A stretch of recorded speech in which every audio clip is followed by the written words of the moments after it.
What if humans could fly like birds? Day one, you leap and don't fall. Your arms catch air, your body lifts, and for the first time, the ground becomes optional. The thrill is instant. So is the addiction.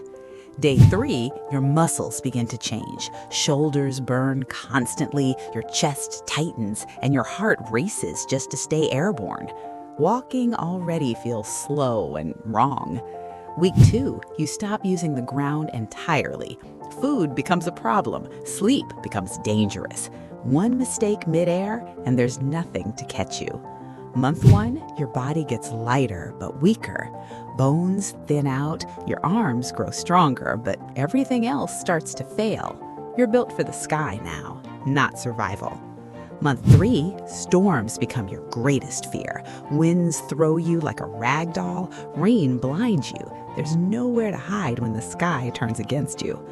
Month six, you can't stop flying. Your body depends on it. Staying grounded makes you sick, disoriented, like drowning in still air. Final stage, one day, exhaustion wins. Your wings slow, your body drops. And this time, there's no recovery.